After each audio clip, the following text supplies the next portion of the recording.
Welcome to Podcast 83, a regular look at the news, stories, and trends related to Michigan's 83 counties from the Michigan Association of Counties. Brought to you in part by Comcast, bringing the power of the internet into Michigan homes and businesses. Now, here's your host, MAC Executive Director Stephen Currie. All right, good afternoon, everyone. Welcome to Podcast 83, sponsored by Podcast, the only podcast by counties for counties. Can I get some cheers? Thank you. I think you said podcast by sponsored by Podcast. Yeah. Me off a little bit. I said Comcast. Anyway, all right, post-election edition. So obviously, we've had the election. We're recording this on the 9th, on Wednesday the 9th. So we've had a chance to digest what happened on the 8th. I think this will probably get posted on the 10th, so we'll be a little bit of a lag there. But so Deena, let's kick it off. We had an election. We had an election that not a lot of people expected, I think. Maybe in some areas they did. We had some ballot proposals included in that. So let's just start it off at the top. What are we looking at here? Holy smokes! The House and the Senate flipped. The Dem control. First time since when, Madeline? 1984. 1984 was the last time we had all Dem control of the governor, the Senate, and the House in Michigan. Holy cow. Didn't see it coming.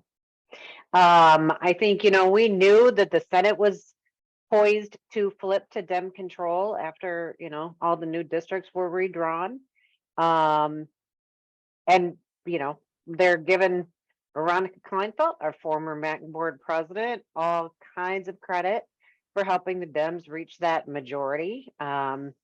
She defeated an incumbent senator and is now going to be in the Michigan Senate. So we're excited about that.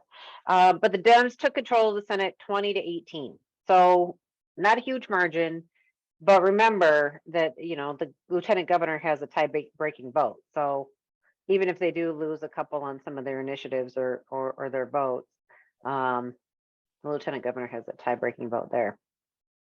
So, and then the House didn't see it coming.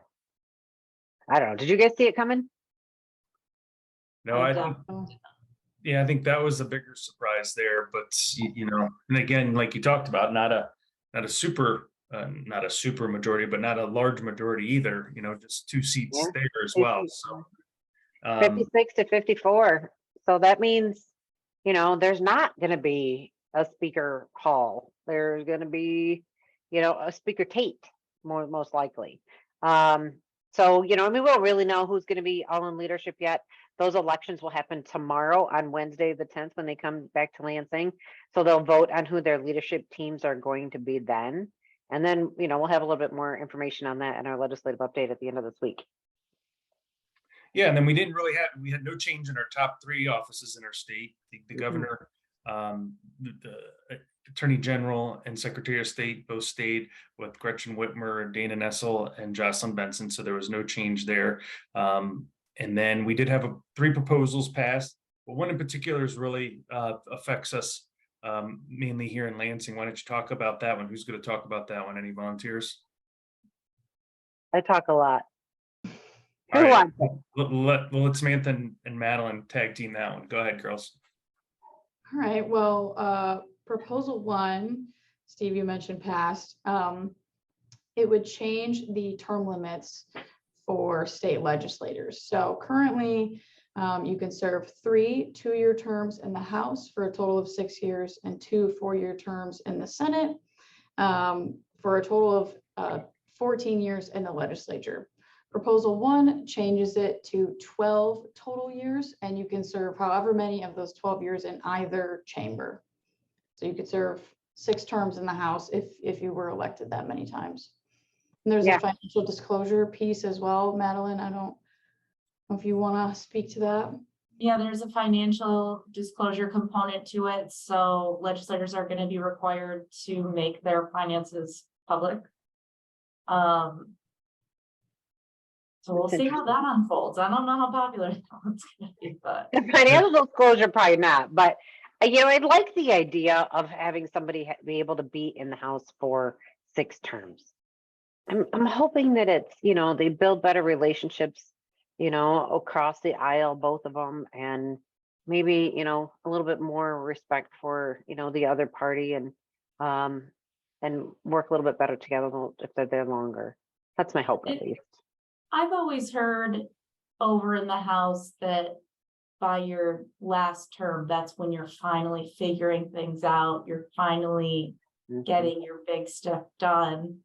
So it'll be nice, yeah, to have some established people sticking around. Well, and then on the flip side of that, you're kind of bringing down some of the experience level probably in the Senate, right? Because let's say you're a House member, a third term House member who's developed these relationships, been in this committee for 3 terms already. Are you really going to want to go be low man in the totem pole in a new chamber? Probably not in most instances, unless there's some sort of other extenuating circumstance. You're probably going to want to stay there and be, one of the top people in that chamber. So you're maybe bringing down the experience level a little bit in the Senate. We'll kind of see how a lot of that plays out once, these new terms unfold. Or it'll take a few years, obviously, to see the impact of that. So, very, very interesting to see how that. Mhm. Of course, the total number of years, I didn't remember if you said that, Samantha, but you're going from a total of 14 years to be able to serve in the legislature down to 12. So that's, kind of the Yeah. trade-off there. And then finally, before we get to the impact on the rest of this year for us, we do have 24 county commissioners in the legislature in both chambers. So we added a few, lost a few, but to highlight, 3 that are in there are 3 former MAC presidents. You have Veronica Kleinfeld, who Deena mentioned before, who's in the Senate from Macomb County, Matthew Bierlein, who was newly elected to the House from Tuscola County, and then Ken Borton, who is on his 2nd term actually in the House, and he was from Otsego County. So 3 former MAC presidents in there. There are other MAC members in there. You got Julie Rogers from Kalamazoo County in there. Alicia Brabeck, Sarah Anthony, we have a whole Care Hope. Yeah, Like, we can yeah. name There's a them all. whole. We have a- If you got our alert earlier today, it has the full list in there, and it has the full results of both chambers elections as well. So, all right. So what we're already seeing the impact of the election with some committees that were scheduled for tomorrow that have been canceled. So let's talk a little bit about the impact of the election on the rest of this lame duck and what we anticipate as much as we can at this point. Gosh, we had a whole list of things we were going to get done, and now not so sure that's going to happen. Open Meetings Act, Madeline, you want to cover that?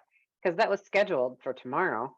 Yeah, we were supposed to have a hearing tomorrow on both Open Meetings Act bills, the rewrite and the remote participation bill. And yeah, Maybe committee being canceled, I don't know what that means yet. I don't know. It's so hard to predict how it's gonna go. The goal was to get the rewrite voted out of committee tomorrow, moved right onto the House floor, followed shortly thereafter by the remote component. Now the timeline is so up in the air. Yeah, we haven't heard yet, but I'm thinking that there's not going to be much of. We already said there wasn't going to be much of a lame duck. I don't think there's going to be much of a lame duck at all now. I mean, the governor can just wait until the Dems are in control of the House and Senate in order to do any kind of big spending package, allocate more of those ARPA funds. If, any kind of policy stuff that she wants to get done, she might just wait and work with, her own caucus and kind of grease the wheels to have it all taken care of in the spring. So I don't know. Yeah, I don't know what that means. Yeah, I think you're right. I mean, I think if anything gets done, it's because the governor's going to want to get it done, and she kind of holds all the cards at this point. There's no reason for her to really negotiate against herself with the other caucus unless there is something she wants to get done, in which case she will, obviously have to negotiate to get some of that done. Or if there's something, maybe some pricklier issues that she may want to clean up for her caucus prior to starting a new caucus could be another reason. But again, she's going to be able to determine that based on this election and where things are at. And there's still a lot of money the state has. I mean, there's still $5 billion that we were anticipating a supplemental potentially getting done. Not sure that happens either. Again, it's going to take her motivation to get things done right now, because Yeah. otherwise she can just It's wait. it's her way. Yeah. It's her way. Well, Um, it's been a long time since I haven't seen a lame duck. I don't know about you, Deena, if you remember the last time there was virtually no lame duck. Yeah. no, no. I mean, there were very long nights. Every single one I remember, especially when like the governor is termed out of office and the legislature's there and they're trying to get everything done. I mean, those are long nights. So You might this just would be have shocking. you might just have a bunch of days of farewell speeches. Yeah. Those are also long days. Well, and there's a lot of those this year, right? There's a lot of people moving on right now. Some I were know. anticipated, some weren't. So, yeah, you're gonna have a lot of farewell speeches out there. So, You're gonna well, see a lot of tears, that's for yeah, sure. obviously this is new. This is, less than 24 hours old information. I mean, a lot of those races weren't called till 8 o'clock this morning. So, we'll continue to watch things and monitor things and update our members as soon as we hear. So please stay close to your weekly legislative updates, our podcast, our special alerts will be going out. And of course, you can always contact our office if you have any questions. So with What's that, the trivia question? oh, trivia, sorry. Yeah, to highlight last week's trivia question, no one got it correct out of the responses. So I guess people were really pretty honest in not using Google to answer the question. So maybe this week we should open it up and say you can use Google to answer the question so someone can get the hat. I don't have the hat next to me today. But Madeline, what's the question this week? So this week, I wanted to highlight the fact that the Dems haven't had control since 1984. So going back in time to 1984, what was the highest grossing film that year? Ooh, that's a good one. Mm-hmm. It was not what I thought. I guessed wrong. So did It was in Sam. the same realm, though, as your guess. Yeah. Oh, I was only like one then, so I don't really remember 1984. You're so full of baloney.